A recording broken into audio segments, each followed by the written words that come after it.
Hello everyone, I welcome you all in our new lecture for our chapter 0 Mathematics and Physics Foundation for JEE। अभी तक हमने काफ़ी सारे अच्छे अच्छे कॉन्सेप्ट्स कवर कर लिए हैं और ये लेक्चर भी प्राइमरली बेस्ड होगा upon the resolution of vectors into its components. वैसे तो हमने ये बहुत अभी तक शायद एक दो बार देख भी लिया है कि कैसे हम वेक्टर को उसके कॉस और साइन कंपोनेंट्स में कन्वर्ट कर सकते हैं, but once and for all हम एक स्पेसिफिक वीडियो में इसको कवर करके अपने कॉन्सेप्ट्स के लिए आगे के लिए इसको एक बार निपटा लेते हैं, है ना। तो लेट्स जस्ट स्टार्ट। सो होता क्या है, देखो सबसे पहले ये ज़रूरत क्यों होती है। देखो आपको पता है कि अगर तो जैसे कोई वेक्टर होता है ऑब्लिक वेक्टर, ऑब्लिक मतलब कि जो स्पेसिफिक डायरेक्शन, जैसे मान लो अगर कोई वेक्टर है जो सिंपली आपका एक्स की तरफ को है तब तो वो आई कैप में है, कोई आपका वाई की तरफ को है तो जे कैप में है, कोई आपका जेड की तरफ को है तो के कैप में है ना। तो आपको तब तो दिक्कत नहीं होती जितना मैग्नीट्यूड इनटू उसकी डायरेक्शन है ना, वो सिंपली। अब कई बार क्या होता है, ऑब्लिक वेक्टर्स होते हैं लाइक वो से 1D नहीं होते, वन डायमेंशनल नहीं होते, एक डायरेक्शन में नहीं होते वो, अलग अलग डायरेक्शन के कॉम्बिनेशन में हो सकते हैं, लाइक 2D हो सकते हैं, 3D हो सकते हैं। इसका मतलब क्या होता है कि कोई वेक्टर आपका एक्स में तो चेंज कर रहा है, साथ साथ वाई में भी चेंज कर रहा है, तो होगा क्या, एक्स में भी चेंज किया फिर वाई में भी चेंज किया तो ऐसे जा रहा है मान लो, है ना। तो उसको बोलते हैं हम 2D। अब होगा क्या, इसको स्टडी करना है तो हमें देखना पड़ेगा कि ये x में कितना चेंज हो रहा है और साथ ही साथ y में कितना चेंज हो रहा है, जिसकी वजह से इन दोनों का कॉम्बिनेशन होकर ये ऐसे जा रहा है, नेट रिजल्टेंट, है ना। आपको पता है ये अगर कोई वेक्टर x में ऐसे जा रहा है y में भी जा रहा है, चेंज हो रहा है, तो उसका रिजल्टेंट कैसे होगा, वो नेट कैसे मूव करेगा, ऐसे। ये आप प्रैक्टिकली अपनी लाइफ में देख भी सकते हैं। किसी ईंट को अगर आप परफेक्टली अगर यहाँ से भी फोर्स लगाते हैं साथ ही साथ यहाँ से भी फोर्स लगाते हैं, अगर ये दोनों फोर्सेज आपका इक्वल हैं, है ना, अगर कोई ज़्यादा होगी तो हो सकता है वो थोड़ा बहुत उस तरफ को ज़्यादा पुश हो, तो ये क्या होगा, बिल्कुल परफेक्ट ऐसे डायगनली मूव करेगी, है ना। तो ये सारी चीज़ें होती हैं। अब मुझे ये बताइए कि वेक्टर को कॉम्बिनेंट से बनाना तो मैंने आपको पहले ही बताया हुआ है, तो आप डायरेक्टली बता सकते हैं ये अगर आर मैग्नीट्यूड है इस वेक्टर का तो ये वाला होता है एंगल के साथ वाला होता है कॉस कंपोनेंट, तो R X cos of theta, और एंगल के ऑपोजिट वाला होता है साइन कंपोनेंट। बट इसको हम अच्छे से समझते हैं एक बार, है ना। डेरिवेशन एज सच कोई नीड नहीं होती है, आप इसको सिंपली ऐसे समझ सकते हैं, देखिए ध्यान से। अगर कोई वेक्टर है मान लीजिए, ठीक है, this is your R vector, जो आपका वाई, अभी मैं 2D में बात कर रहा हूँ, किसमें, ये आपका 2 डायमेंशन में है, मतलब X Y, Y Z, Z X, किसी भी 2 डायरेक्शन में, है ना। आप इसको एक्स जेड भी मान सकते हैं, कुछ भी मान सकते हैं। अब ये आपका मान लो ये वेक्टर है आर वेक्टर, तो इसका मैग्नीट्यूड मान लो है ये आर मॉड, या आर मान लेता हूँ मैं ना, यहाँ भी लिखा हुआ है जैसे ऊपर। अब क्या होगा, मान लो theta angle with the X axis, है ना।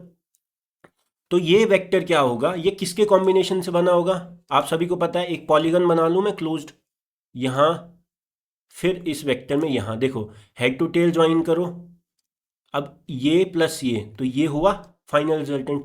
तो इसका मतलब अगर मैं इसका एक्स में ये चेंज देखूं, देखो इसका कोऑर्डिनेट क्या होगा, एक्स में कुछ वाई में कुछ, वो एक्स क्या होगा, देखो इतना शिफ्ट किया एक्स में, और वाई में कितना शिफ्ट हुआ ये, तो एक्स को वाई इस पॉइंट का कोऑर्डिनेट होगा जहां पे ये मूव करा, अगर ये ओरिजिन है तो, है ना। ओरिजिन से अगर जितना मूव करेगा, अगर ये कुछ स्पेसिफिक पोजीशन होगी इनिशियल, तो हमें उतना डिफरेंस देखना पड़ेगा, फिर ओरिजिन का कॉन्सेप्ट नहीं लगेगा।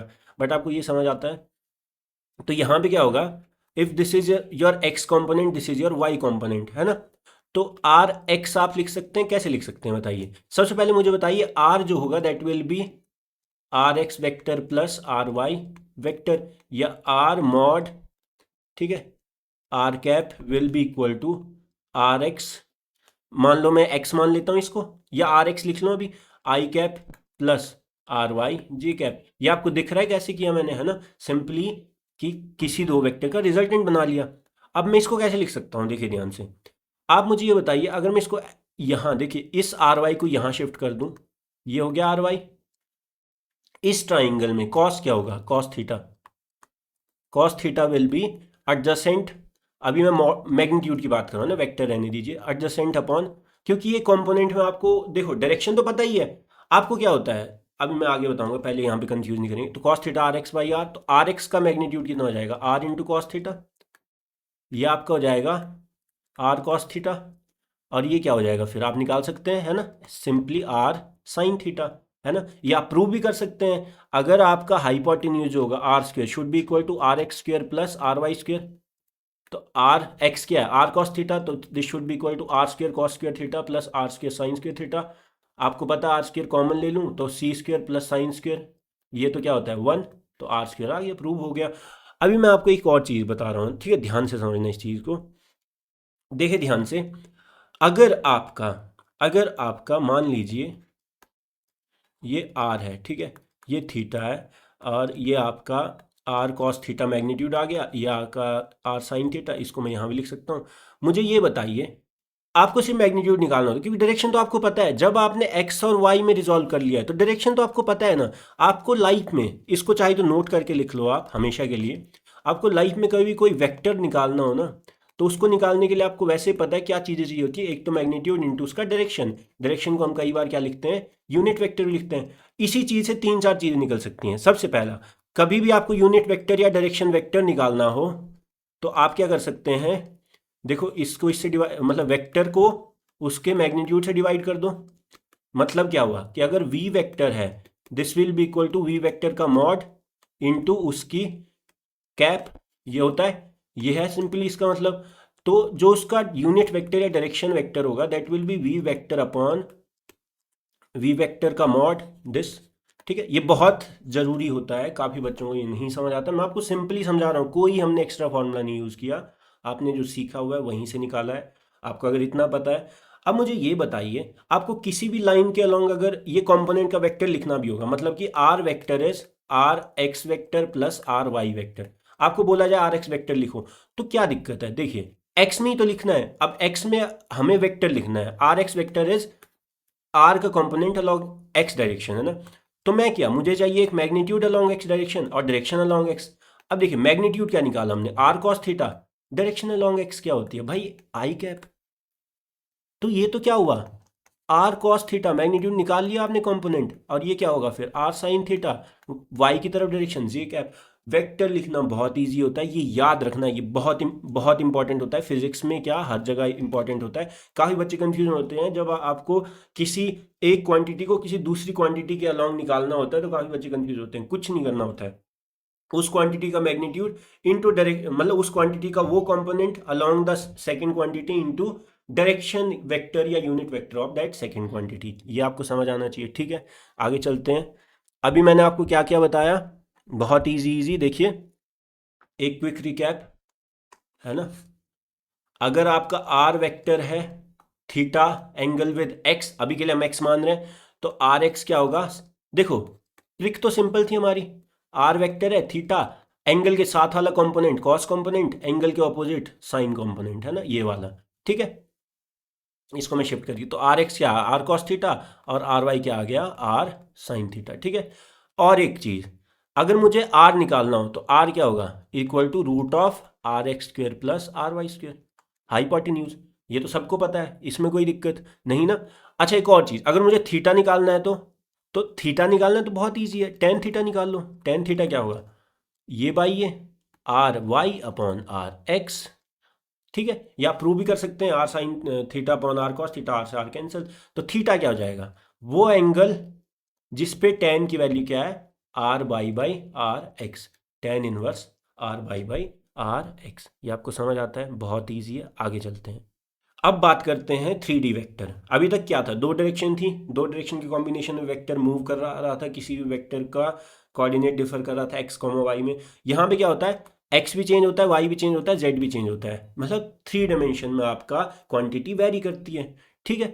तो 3 डायमेंशन जरूरी नहीं, हम एक्स वाई जेड एक्सेस मानते हैं कार्टेशियन सिस्टम में। कई बार फिजिक्स में क्या होता है, वी टी, है ना, वेलोसिटी टाइम, उनको भी एक्सिस मान सकते हैं, क्योंकि ये तो क्या है, देखो ग्राफ्स क्या होते हैं, मैंने आपको बहुत पहले ग्राफ्स में बताया हुआ है, बहुत पहले पहले के लेक्चर्स में। ग्राफ सिंपली क्या करते हैं, किसी क्वांटिटीज़ का वेरिएशन देखते हैं एक दूसरे के रिस्पेक्ट में, है ना, या किसी थर्ड क्वांटिटी के रिस्पेक्ट में। अब मुझे ये बताइए, बहुत ईजी है, you have been given with a vector A, मान लो ये आपको ओरिजिन है, मान लो 0,0,0। अगर हम 3D की बात करें तो तीनों तीनों लिखने पड़ेंगे आपको ना, तीनों कोऑर्डिनेट्स लिखने पड़ेंगे। ये वेक्टर आपका एक ऑब्लिक वेक्टर है, जो देखिए ये एक्स में भी इतना मूव करा है, देखिए इसका ओरिएंटेशन एक्स में भी निकाल सकते हो आप, ये आगे को, है ना, मूव करा है। वाई के हिसाब से ये कितना मूव करा है, ऐसे भी मूव करा है, देखिए, है ना। देखिए ये वेक्टर आपका, अगर आप इसको ना नीचे से देखो, नीचे से अगर आप इमेजिन, देखो पता है क्या होता है, आप लोग आगे आईआईटी में जाएंगे या कहीं भी जाएंगे, आप इंजीनियरिंग करेंगे तो आपको पता है कि आपको ना ये सारी चीज़ें विजुअलाइज करनी आनी चाहिए। जैसे आपका इंजीनियरिंग ड्राइंग में भी आपको ये सब चीज़ें सिखाई जाती हैं, बट फिर भी मैं आपको इतना सजेस्ट करता हूँ कि अपनी विजुअलाइजेशन पावर थोड़ी बढ़ाइए। हर चीज़ लिखने की नीड नहीं होती। अब देखिए, अगर इसको मैं डाउनवर्ड व्यू से देखूँ तो क्या होगा, ये ऑब्लिक है, क्या ये एक्स की तरफ को मूव कर रहा है? हाँ कर रहा है। क्या ये वाई की तरफ को मूव कर रहा है ओरिजिन से? हाँ इतना मूव कर रहा है। जेड की तरफ को, हाँ जेड ऊपर को डिफाइन है। अब कुछ लोग बोलेंगे सर वाई होता था ऊपर को, कुछ नहीं होता, फिक्स नहीं होता। आप इसको रोटेट कर लो, आप इसको रोटेट कर लो, इस प्लेन मतलब इस कोऑर्डिनेट सिस्टम को ही रोटेट कर दो तो वाई ऊपर को आ जाएगा। अब देखिए ध्यान से, मैं आपको क्या समझा रहा था, ये था 0,0,0। अब ये कितना मूव कर गया, X comma Y comma Z. ये एक्स क्या है यहाँ तक, वाई क्या है यहाँ तक, मान लो इसकी जो भी यहाँ पे पड़ रही है ना, और आपका जेड सॉरी ये वाई क्या है मान लो यहाँ तक, ठीक है। अभी के लिए आप जेड ही मान लो, जेड आपका यहाँ तक, ठीक है जो भी। अब मुझे ये बताओ इसको कैसे करेंगे, बहुत सिंपल है। आप क्या करो, आपने क्या करना है, सबसे पहले क्या निकालना है, आर वेक्टर, ठीक है। क्या निकालना है, आर वेक्टर, कि किस किस से बना है, फिर कंपोनेंट निकालेंगे। अब इसके तीनों डायरेक्शन के अलॉन्ग कंपोनेंट निकालने हैं, एक्स के अलॉन्ग भी, वाई के अलॉन्ग भी और जेड के अलॉन्ग भी, ठीक है। तो सबसे पहले बताइए, ये जो होगा यहां तक पहुंचना है मुझे, समझिए ये सारा ट्राइंगल का कॉम्बो होगा। अच्छा ये कैसे बनेगा, दिस प्लस दिस, दिख रहा है आपको, ये ट्राइंगल 90 डिग्री दिया हुआ है। तो अगर मुझे ये मिल जाए, ये मिल जाए तो क्या हो जाएगा, ये मिल जाएगा वेक्टर। अब मुझे ये बताइए, ये जो है ये ऊपर को, ये अगर मैं मान लूँ ये 0,0,0 के लेवल पे, अगर मैं जेड के हिसाब से बात करूँ तो ये ओरिजिन और ये पॉइंट दोनों जीरो पे ही हैं। इन दोनों का जेड कोऑर्डिनेट क्या है, जीरो है। ऑब्वियसली बात है, जेड में मूव नहीं करें। यहाँ पे दोनों, यहाँ पे क्या है, जेड मूव कर गया, तो ये जो डिस्टेंस है ये तो जेड में डिस्टेंस है ना, मतलब ये कैसा है, आर जेड वेक्टर है अगर मैं वेक्टर में बात करूँ, ठीक है। और ये क्या होगा, ये, अब मुझे ये बताओ, ये जो है ये 90 डिग्री। अब अगर ये y में मूव करा है जो, ठीक है, और ये आपका x में मूव करा है, तो मैं इस x को यहां शिफ्ट कर दूं, ये जो x कोऑर्डिनेट है, ये वेक्टर का x कोऑर्डिनेट, ठीक है। x कोऑर्डिनेट यहां दिख रहा है आपको, इसी के परपेंडिकुलर में, मतलब इसी ये जस्ट नीचे। तो x में इतना मूव करा है और y में कितना मूव करा है, मान लो इतना मूव करा है, या यहां से देख लो। तो अब आपको दिख रहा है ये जो फाइनल है ये कैसे बनेगा, x, ये y में जितना मूव करा प्लस x में जितना मूव करा। तो ये जो आपको चाहिए था ना, एक सेकंड में आगे बताता हूँ इसको। तो ये जो आपको चाहिए था ना, ये कैसे आएगा, आप इस x को देख लो, आप इस x को देख लो, ये y और ये y तो सेम होंगे, ए वाई मान लूँ मैं इसको, ये x सेम होंगे, रेक्टेंगल है। अब मुझे ये बताइए, ये तो ए जेड है, ये जो है ये जो हाइपोटेन्यूज है, कहीं से भी निकाल लो, इससे निकाल लूँ मैं। अब इसको मैं वेक्टर की तरह लेता हूं, तो सिंपली क्या होगा, अभी मैं वेक्टर में बात कर रहा हूं ना, आर वेक्टर क्या होगा, किस वेक्टर का कॉम्बो होगा। तो अब मैं क्या करूं, ये ए वाई है, ठीक है, ये ए एक्स है, मुझे ये निकालना है, ठीक है। अब मैं चाहे कैसे भी कर लूं, चाहे कुछ भी, आपको दिख रहा है ये, मतलब आपका सॉरी ए एक्स ऐसे होगा ना, ए एक्स ऐसे होगा, सॉरी, है ना, एक सेकेंड, डायरेक्शन, डायरेक्शन बहुत मैटर करेगी आपका वेक्टर के लिए, है ना। तो ये आपका ए एक्स होगा क्योंकि एक्स ऐसे है, ये आपका ए वाई होगा, ठीक है। तो अब देखिए ध्यान से, तो ये आपका ए एक्स, ये आपका ए वाई, तो ये क्या होगा, रिजल्टेंट होगा, हेड टू टेल जॉइंट है, ठीक है। आप इसको चाहे ऐसे कर लो, ये ऐसे कर लो, इसको यहाँ शिफ्ट कर दो तो भी ये रिजल्टेंट होगा, सेम बात यही है। ये क्या है, ए का मतलब एक्स में वेक्टर, ये ए का वाई में वेक्टर, तो ये मान लो ए डैश आ गया वेक्टर, ये क्या आ जाएगा फिर, ए डैश वेक्टर, जो कि is equal to A X vector plus A Y vector. और ये जो z में जा रहा है, ये तो ए जेड मैग्नीट्यूड है इसका कोऑर्डिनेट, ये एक्स वाई क्यों लिख रहा हूं मैं, क्योंकि ये कोऑर्डिनेट उतना ही होगा। देखो x में कितना मूव कर रहा है, इतना, वो यहां दिख रहा है आपको x में, ठीक है। मतलब ये वेक्टर कहाँ पहुंचा है, यहाँ पहुंचा है ना, तो इसके कोऑर्डिनेट क्या होंगे, x वाई जेड। इधर x में इतना मूव कर रहा है, y में इतना मूव कर रहा है, z में ऊपर जितना मूव कर रहा है z, तो ए जेड वेक्टर। अब बताइए फाइनली, यहां देखिए, अगर आपका ये जो वेक्टर है प्लस ये वेक्टर, तो यही तो ये वेक्टर है फाइनली। तो ए वेक्टर क्या होगा, मैंने निकाला ये ए डैश वेक्टर, तो ए dash vector plus A Z vector, A Z vector, vector में बात कर रहा हूँ मैं, है ना। तो ए वेक्टर क्या हो जाएगा, ए डैश वेक्टर क्या है, ए डैश वेक्टर है इसका प्लस इसका कॉम्बो। ये क्या है, ये तो ये है ए एक्स यहाँ सेम है ना, डायरेक्शन भी सेम है। अब मुझे ये बताओ ये क्या होगा, A X vector plus A Y vector plus A Z vector. तो ए वेक्टर क्या आ गया, ए X vector plus A Y vector plus A Z vector. अब आपको ये निकालने हैं, कुछ नहीं है, आप क्या करो, एक सिंपल सा तरीका होता है, दैट इज आपको किसी भी के मतलब किसी के अलोंग निकालना है तो उसके साथ कॉस कॉस कंपोनेंट ले लो। क्या ले लो, कॉस कंपोनेंट ले लो। मान लो अब आपको क्या करना है, देखिए ध्यान से, अगर ये ए मतलब इसका वैल्यू है ना इस वेक्टर की, ए वेक्टर का जो मॉड है दैट इज ए। अब मैंने आपको क्या बताया, किसी की तरफ को अगर आपको कंपोनेंट निकालना है तो उसके साथ एंगल ले लो और उसका कॉस ले लो। जैसे कि अगर आपको आर का एक्स की तरफ को निकालना था तो यहाँ का एंगल कितना है, थीटा, तो ये तो ईजी है, आर कॉस थीटा ये वैल्यू हो जाएगी। अब ए का आप मान लो एक्स के साथ एंगल है अल्फा, वाई के साथ एंगल है बीटा और जेड के साथ एंगल है गामा, दिख रहा है आपको। तो मुझे अगर इसका ए एक्स निकालना होगा, वेक्टर की बात नहीं कर रहा हूँ, वेक्टर तो आप निकाल सकते हो, मतलब इसके साथ डायरेक्शन, एक्स कंपोनेंट निकालना हो ए का, तो वो हो जाएगा ए अगर मॉड मतलब मैग्नीट्यूड वो है into cos angle with X that is alpha, ठीक है। ए वाई क्या हो जाएगा, ए वेक्टर का mod into cos angle with Y is beta. A Z क्या हो जाएगा, कंपोनेंट्स की बात कर रहा हूँ मैं, कॉस कंपोनेंट होते हैं ना, देखो जेड जिस जिस तरफ को निकालना है उसके साथ अगर थीटा दिया हुआ है तो बहुत ईजी है। अगर मान लो इस वेक्टर का इसकी तरफ को निकालना है और थीटा दिया हुआ है तो सिंपली ए कॉस थीटा हो जाएगा मॉड। अगर मान लो किसी दूसरी तरफ को निकालना है और वहाँ गामा एंगल है तो ए कॉस गामा हो जाएगा। आप ये निकाल सकते हो 3D प्लेन में, आप राइट एंगल ट्राइंगल की पॉसिबिलिटी हमेशा बना ही सकते हो, ठीक है, अगर आपको दो साइड्स दी हुई हैं तो इतना तो कॉमन सेंस है ना। अब मुझे ये बताइए ये क्या हो जाएगा, ए कॉस गामा, तो आपको कंपोनेंट निकालना आ गया। यहाँ से एक और चीज़ आती है, आपने क्या कर दिया, आपने क्या कर दिया, ए वेक्टर बना दिया ए X vector plus A Y vector plus A Z vector. लिख सकते हैं हम ए एक्स वेक्टर क्या होगा, ए एक्स का मॉड मतलब मैं वैल्यू कितनी है, A cos alpha component into X में I cap, A cos beta into direction J cap plus A cos gamma K cap. इतना तो आपको पता चल गया रेजोल्यूशन, है ना। सिंपली जो भी एंगल एक्स की तरफ को दिया हो उसके साथ कॉस कंपोनेंट ले लो। ये तो मतलब आप शॉर्ट ट्रिक तो क्या मतलब जो आपने सीखा उससे समझ सकते हैं, है ना। अब मुझे ये बताइए, यहाँ पे थोड़ा विजुअलाइज करना टफ होगा इसलिए मैंने डायरेक्ट बता दिया आपको, बाकी हम मैथ्स में बहुत अच्छे से करेंगे। अब मुझे ये बताइए, अगर मुझे यहाँ पे एक और चीज़ दी होती है जो आपको मैथ्स में बहुत काम आती है, उसको बोलते हैं डायरेक्शन कोसाइंस, है ना। मुझे ये बताइए डायरेक्शन कोसाइंस मतलब जो एंगल का डायरेक्शन है उसका कॉस ले लो, मतलब कि अल्फा का कोसाइन या एक्स का कोसाइन क्या होगा, कॉस अल्फा इज, यहाँ से निकाल सकते हैं, कॉस अल्फा क्या होगा, A X by A, cos beta क्या होगा, ए वाई बाई ए, और कॉस गामा क्या होगा, ए जेड बाई ए। समझ आता है, इसको आप एल से भी डिनोट करते हो, इसको आप एम से डिनोट करते हो, इसको आप एन से डिनोट करते हो। ये आपका 12th मैथ्स में बहुत काम आएगा। अब मुझे ये बताइए ये आप कैसे निकाल सकते हैं।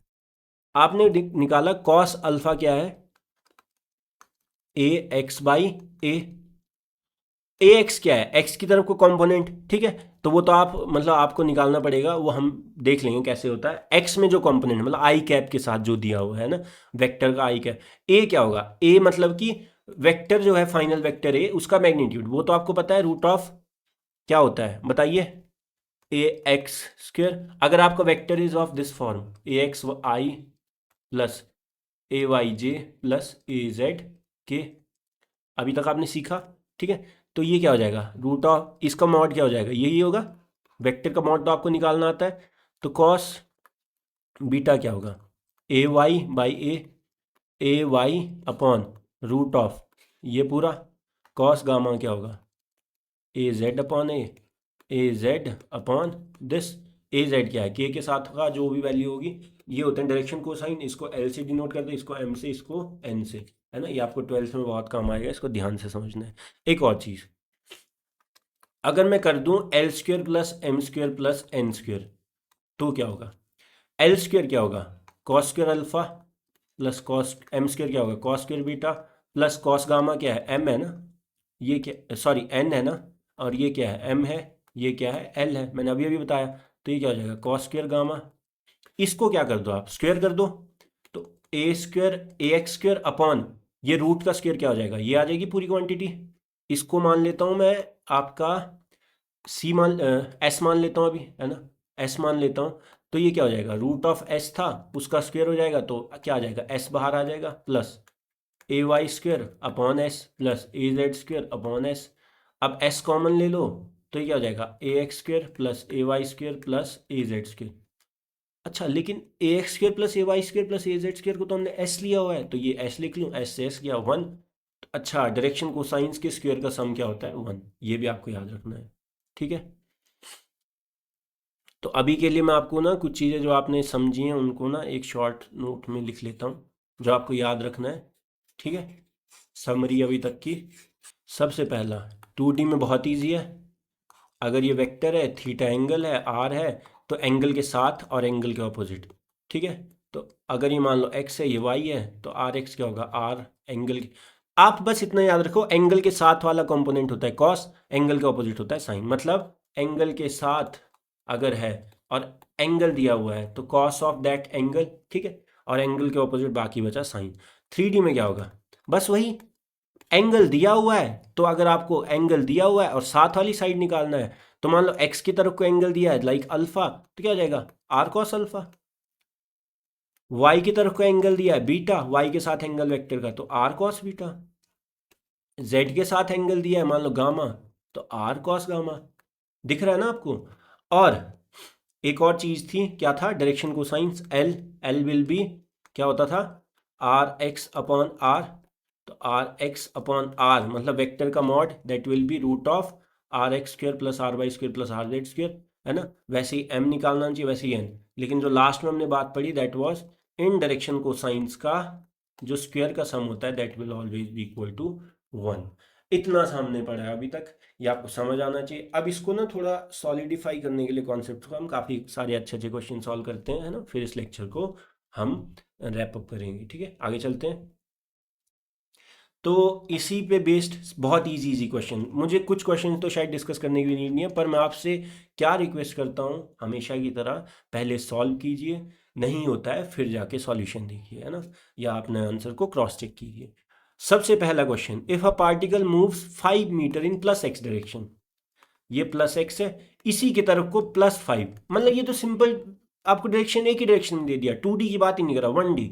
तो displacement of the particle, displacement is a vector, तो वेक्टर के लिए आपको मैग्नीट्यूड कितना मूव करा है, एक्स की तरफ को 5 इंटू एक्स की डायरेक्शन क्या होती है, आई कैप। ये तो हो नहीं सकता, वाई में थोड़ी मूव करा, जेड में भी नहीं मूव करा, वाई में मूव नहीं करा, तो ऐसे भी आप कर सकते हैं 5 आई कैप, बहुत ईजी क्वेश्चन। आगे चलते हैं, position of a particle in this. अब देखिए ये है 3D का क्वेश्चन, तीनों तीनों कोऑर्डिनेट्स दिए हुए हैं, एक्स में 3 मूव करा है, वाई में 2, जेड में 5। अच्छा, ये position of a particle in this this this, ठीक है, देन इट्स पोजीशन वेक्टर। अब देखिए ध्यान से, if this is X, this is Y, this is Z मान लो, है ना। तो आपका जो ये है, ये एक्स में 3 मूव करा है, वाई में 2 मूव करा है, ठीक है, ये वाई है। जेड में कितना मूव करा है, 5 मूव करा है। तो ये वेक्टर आपका कहाँ को आएगा, यहाँ कहीं ऊपर को आएगा, ऊपर को आएगा, है ना, मतलब मैं यहाँ नहीं बना पा रहा हूँ, बट आपको ये समझ आना चाहिए। तो मुझे ये बताओ इसका ना, आपका पोजीशन वेक्टर क्या होता है, ओरिजिन से इस पॉइंट को टच करने वाला वेक्टर। इसकी जो फाइनल पोजीशन है मान लो 3,2,5, ठीक है, 3D में। आप तो बस इतना सोचो, ओरिजिन होता था 0,0,0। पोजीशन वेक्टर क्या होगा, इसमें कितना मूव करा प्लस इसमें, देखो यहां से यहां जाने के लिए आपको 0 में x कितना ऐड करना पड़ेगा, 3, और y कितना ऐड करना पड़ेगा, 2, ये 5। तो वेक्टर क्या होगा, देखिए 3 में कितना जाना पड़ा i, y में कितना जाना पड़ा 2, और z में कितना जाना पड़ा k।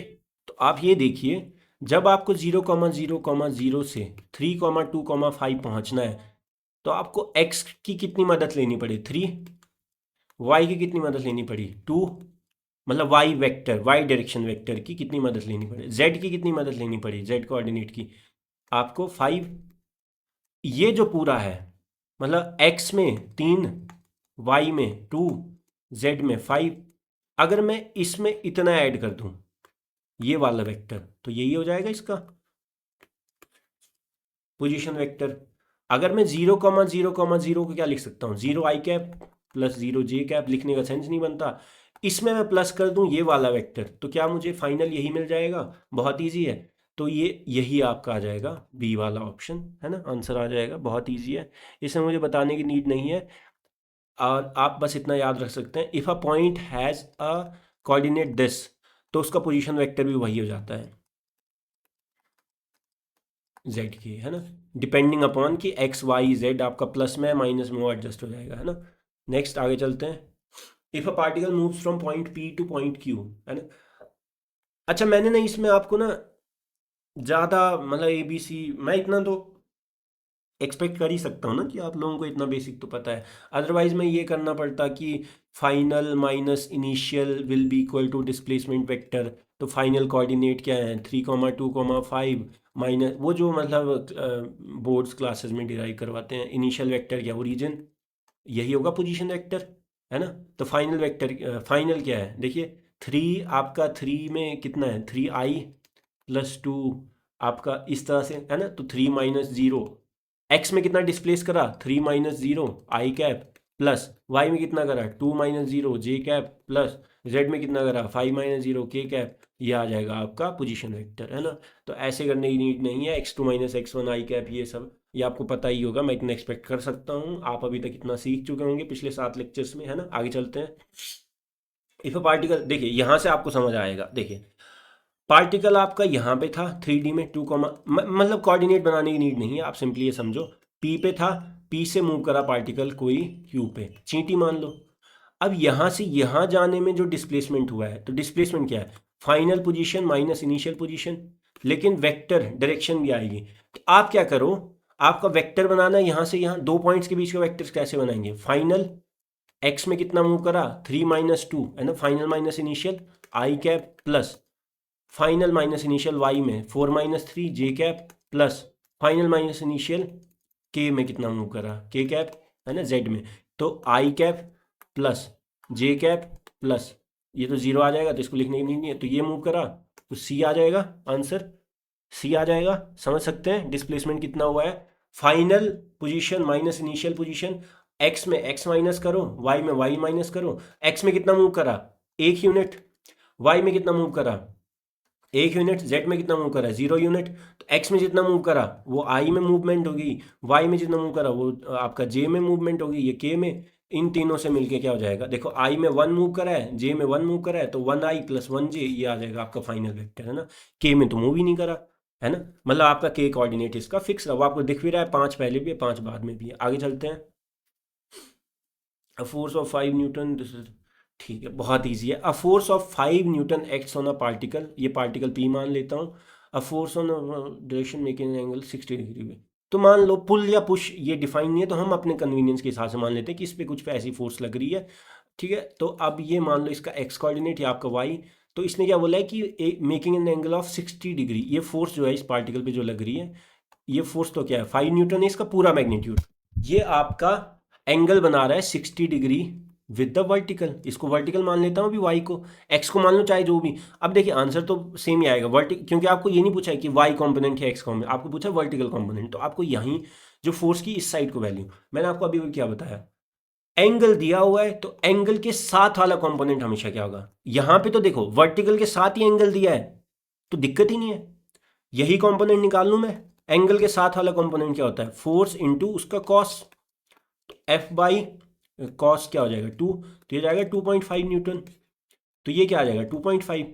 ये क्या हो जाएगा, ये अगर निकालना हो तो एफ साइन, वैसे तो आप x² + y² करके भी कर सकते हैं, अगर आपको दो वैल्यू पता है, एक 5 है एक 2.5 है, तो पाइथागोरस थ्योरम लगा लो। लेकिन दिक्कत कब होती, मान लो अगर ये 60 ये होता ये नहीं होता, ठीक है, तो क्या होता, आपको फिर वर्टिकल कंपोनेंट निकालना पड़ता, तो आपको ध्यान देना पड़ता कि अब आप कॉस जब लोगे तो साथ एंगल के साथ वाली साइड, मतलब किस एक्स के साथ एंगल दिया है, तो एफ का एंगल के साथ कंपोनेंट क्या होता है, एंगल की साइड को एफ कॉस 60, लेकिन आपको वर्टिकल निकालना होता तो आपको अब क्या आंसर आता है, एफ साइन 60, तो √3f/2, आपको ये समझ आना चाहिए ना, ठीक है, बहुत ईजी है। तो इसका आंसर क्या हो जाएगा 2.5 न्यूटन, ठीक है।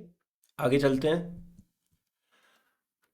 If A and be the vector having the same, बहुत इजी, बहुत इजी। क्यों? क्योंकि मैंने अभी आपको जो बताया था नोट में, कभी भी वेक्टर लिखना हो तो मैग्नीट्यूड होना चाहिए और एक यूनिट वेक्टर होना चाहिए, डायरेक्शन। तो किसी भी वेक्टर का दूसरे वेक्टर के अलॉन्ग अगर आपको निकालना हो तो ऐसे ही निकालते हैं। If A is 3 B is this, the vector having, आपको एक वेक्टर बताना है, आपको एक वेक्टर बनाना है जिसका मैग्नीट्यूड तो क्या है, इज इक्वल टू बी का मैग्नीट्यूड, और जो वेक्टर है that is parallel, sorry vector is parallel to A vector, है ना। मतलब कि जो आपका वेक्टर, इसका जो v का जो कैप होगा वो a का कैप के इक्वल होगा, मतलब डायरेक्शन इक्वल होगी ना, तो यूनिट वेक्टर इक्वल होने चाहिए। ये आपको समझ आता है? तो मुझे v वेक्टर अगर लिखना होगा तो मुझे मैग्नीट्यूड चाहिए होगा। मैग्नीट्यूड मैं कहाँ से ले लूंगा? सेम मैग्नीट्यूड एज b, तो b का मैग्नीट्यूड ले लूँ, और इनटू क्या होता है, डायरेक्शन। डायरेक्शन किसकी ले लूंगा? ए की डायरेक्शन, पैरेलल है उसके, तो ए का कैप ले लूंगा। यही होगा बी वेक्टर, यही तो निकालना है। तो बी वेक्टर का मॉड क्या होगा, ये निकाल लोगे आप, √7² + 24², ये जाएगा बी का मॉड, इनटू ए का कैप क्या होगा, किसी भी का यूनिट वेक्टर क्या होता था, मैंने आपको बताया वेक्टर क्या होता है, मॉड इनटू ये, तो ये क्या होता था, वेक्टर अपॉन यूनिट, है ना। तो आप क्या कर लो, बी ए का यूनिट वेक्टर निकालना है, तो ए वेक्टर इज ए का मॉड इनटू ए का यूनिट वेक्टर। ए का यूनिट वेक्टर क्या हो जाएगा, ए वेक्टर अपॉन ए का मॉड। ए वेक्टर क्या है, 3i cap + 4j cap, upon उसका मॉड क्या होगा बताइए, 3² + 4², बस ये निकाल लो। ये क्या आ जाएगा, √7² + 24² आपको निकालना आना चाहिए, ठीक है। तो ये कितना आ जाएगा आपके पास, 49 प्लस आपका आ जाएगा 576, ठीक है, 625, ठीक है, 625 का रूट क्या हो जाएगा, 25। तो ये क्या आ जाएगा, 25 इंटू 3i + 4j, ये यूनिट वेक्टर है ना, अपॉन √3² + 4², ये तो आपको पता ही है, 25 का रूट 5। तो ये क्या आ जाएगा आपका, आ जाएगा, एक सेकेंड, ये आ जाएगा आपका 25 इंटू 3/5, एक बार डिवाइड किया 5 से 3 को, आई कैप प्लस 4/5 जे कैप। अब मल्टीप्लाई कर दो, 25 इंटू 3, ये आप ऐसे कर सकते हैं 5, ठीक है, ये कॉमन है, 5 निकाल लिया, 5 इंटू 3 15 आई कैप प्लस 20 जे कैप। ये आ गया आपका कौन सा वेक्टर जो आपने बनाना था। ये वो वेक्टर होगा जिसका magnitude will be equal to B का मैग्नीट्यूड, वो आप चेक कर सकते हैं, √15² + 20² करके, है ना, 225 + 400 आ जाएगा, 625 का √25 और इसका भी 25, तो ये पहली condition satisfy. Parallel to A, इसका जो डायरेक्शन होगा parallel to A, that should be, मतलब direction unit vector will be equal to unit vector of A vector, ये आप कंफर्म कर सकते हैं। वैसे तो हम निकाल लिया है, तो क्या आ गया आपके पास, 15i + 20j, तो ये तो नहीं होगा, ये भी नहीं होगा, 10j ये भी नहीं होगा, ये हो जाएगा ना। देखिए ये बिल्कुल इन्वर्ट करके लिखा है कंफ्यूज करने को, तो आपका डी ऑप्शन हो जाएगा। आपको समझ आना चाहिए, बहुत इजी तो नहीं है, बट कॉन्सेप्ट अगर आप समझ चुके हैं वेक्टर लिखने का, मैग्नीट्यूड इनटू डायरेक्शन, तो आप कुछ भी कर सकते हैं, है ना, जो भी आपके सामने जैसा भी क्वेश्चन आता है ना। आगे चलते हैं, है ना, आगे चलते हैं। Vector A makes equal angles with X Y and Z, अब फिर से 3D की बात हो रही है। तो मैंने आपको क्या बताया, किसी वेक्टर का x के साथ एंगल अल्फा मान लो, y के साथ एंगल बीटा मान लो, z के साथ एंगल गामा। इसने क्या बोला, इक्वल एंगल है, तो हमारे पास alpha equal to beta equal to gamma आ गया, पहली चीज तो ये आ गई। Value of its components in terms of magnitude of A का मैग्नीट्यूड मैं मान लेता हूँ ए ही, है ना, ए वेक्टर का मॉड मान लेता हूँ मैं ए सिंपली, है ना, अभी वेक्टर हटा दिया इसका। तो अल्फा बीटा गामा, तो इसने बोला है कि आपको निकालना है वैल्यू ऑफ इट्स कॉम्पोनेंट्स। तो अभी मुझे ये बताइए कि आपको क्या निकालना है, इसका वैल्यू ऑफ इट्स कंपोनेंट्स। तो मतलब कि आपको ए कॉस अल्फा निकालना होगा, ए कॉस बीटा निकालना होगा, ए कॉस गामा निकालना होगा। अच्छा, तो आपको ए कॉस अल्फा निकालना है, ए कॉस बीटा। अच्छा, मैं एक चीज़ तो पता है, अल्फा बीटा गामा इक्वल है, तो cos alpha cos beta cos gamma भी इक्वल होंगे। तो मैं, मतलब इसके तीनों कंपोनेंट इक्वल ही हैं, आपको ये समझ आ रहा है, इसीलिए जो है इसका आंसर एक ही है। अदरवाइज अगर इसके कंपोनेंट्स निकालने होते तो आपको कॉमा करके 3 ऑप्शन दिए होते, लेकिन इसके क्या है, तीनों कंपोनेंट्स इक्वल हैं, A X equal to A Y equal to A Z, क्योंकि अल्फा बीटा गामा इक्वल है। तो एक जो वैल्यू है वही तीनों की वैल्यू है, तो बस वो निकालनी है। अगर ए कॉस अल्फा मिल जाए हमें तो हमारा काम हो जाएगा, है ना, काम हो जाएगा। सबसे पहले यहाँ पे अब मैं कैसे निकालूंगा, वैसे तो हम क्या करते थे, cos alpha is A upon A का, है ना, लेकिन यहाँ पे तो वेक्टर ही नहीं दिया है, तो दिक्कत हो जाएगी, मॉड कैसे निकालूंगा मैं। लेकिन मुझे क्या दिया हुआ है, ये दिया हुआ है इक्वल एंगल्स। मैंने अभी अभी क्या पढ़ा था, L square plus M square plus N square is equal to 1। Use कर लूँ property, cos square alpha plus cos square beta plus cos square gamma, यही direction cosine should be equal to 1। ठीक है, ये तो इक्वल है, मैं इसको भी बीटा को भी अल्फा लिख सकता हूँ, गामा को भी अल्फा, तो 3 कॉस स्क्वेयर अल्फा क्या हो जाएगा 1, तो कॉस स्क्वेयर अल्फा क्या हो जाएगा 1/3, कॉस अल्फा क्या हो जाएगा 1/3 का रूट, तो 1 का रूट तो 1/√3 आ जाएगा। मुझे क्या निकालना है, ए कॉस अल्फा। ठीक है भाई, ए इंटू कॉस अल्फा 1/√3, तो क्या आ जाएगा वो a/√3। बहुत इजी, बहुत ही इजी। ए ऑप्शन क्या आ जाएगा आपके पास, ए ऑप्शन है ना। आगे चलते हैं, next is if A is the direction cosine of the vector. बहुत इजी है, मैंने अभी क्या बताया, डायरेक्शन कोसाइन, कॉस अल्फा निकालना है, कॉस बीटा निकालना है और कॉस गामा निकालना है। कॉस अल्फा क्या है, ए में component upon magnitude of vector जो भी है ना। ए में कंपोनेंट मतलब ऐसे निकालना है, ए component upon mod of A vector, आपका सॉरी एक्स में कंपोनेंट है ना, सॉरी मतलब मान लेता हूँ ए एक्स लिख लेता हूँ इसको, है ना ए एक्स, और ए वाई अपॉन दिस। अब मुझे ये बताइए एक्स में कितना है 2 अपॉन होल मॉड कितना होगा √2² प्लस 4² प्लस -5 का स्क्वायर। तो वो आपको पता है कि वो तो सेंस ही नहीं बनेगी, फिर भी आपका क्या आ जाएगा 25 आ जाएगा, ये 16 आ जाएगा, ये 4 आ जाएगा, ये आ जाएगा 2/√45। तो आपका एक कोसाइन तो क्या आ गया 2/√45। तो यहाँ से ना आपका ये ऑप्शन तो हो ही नहीं सकता, ये फिर भी हो सकते हैं, क्या पता ऑर्डर में ना पूछा हुआ है ना, तो अभी आप खुद से तुक्का नहीं लगाएंगे। ये क्या आ जाएगा, वाई में कितना है 4 अपॉन। अच्छा एक चीज़ ना पता है क्या होता है, मतलब मैं आपको ना यहाँ पे एलिमिनेशन मैट्रिक्स सिखा रहा हूँ। अगर यहाँ पे देखिए ये -5k दिया है, तो नेसेसरी है कि एक कोसाइन तो माइनस ही आना चाहिए, तो वो ऑप्शन तो वैसे ही हट जाएंगे जिसमें प्लस प्लस है। अच्छा तो ये बिना सॉल्व करे भी हो गया, वाह। देखिए एलिमिनेशन का जादू है ना, ये कॉम्पिटिटिव एग्जाम में बहुत काम आता है, बिकॉज माइनस है ना। देखिए आप कॉस गामा निकालोगे तो यहाँ पे क्या हो जाएगा, ये आपका क्या लेना पड़ेगा आपको, एज इट इज -5 लेना पड़ेगा, क्योंकि एक्स की तरफ वाई जेड की तरफ को आपका कितना है -5 है ना। आप के नहीं मानोगे या -k मानोगे तो वो दिक्कत हो जाएगी, क्योंकि आपका ये डेरिवेशन ही उस तरह से करा हुआ हमने। -5 अपॉन मॉड 45 है आपको, ये तो निकाला हुआ है, तो ये आपका -5 अपॉन √45 बिना करे भी सॉल्व हो गया, बिकॉज बाकी सब में आपका plus plus plus plus plus था, है ना। इजी है ए ऑप्शन। ठीक है, मैंने आपको थोड़ा बहुत एलिमिनेशन सिखाया है इसमें। आगे चलते हैं, the vector that must be added to the vector this this, एक वेक्टर है मान लो, इसको मैं मान लूँ ए वेक्टर, ये मान लूँ मैं बी वेक्टर।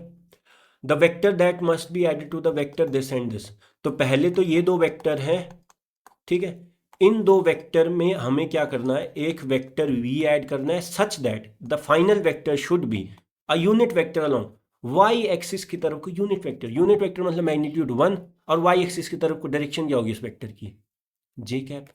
मतलब आपको क्या करना है, a प्लस बी वेक्टर में किस सम में एक v वेक्टर ऐड करना है, जो आपको निकालना है v vector, that the final answer should be this, मतलब आपका J cap, because unit vector along Y axis will always be J cap. वही है ना, यूनिट वेक्टर क्या होता है, वाई एक्सिस की direction, that is J cap.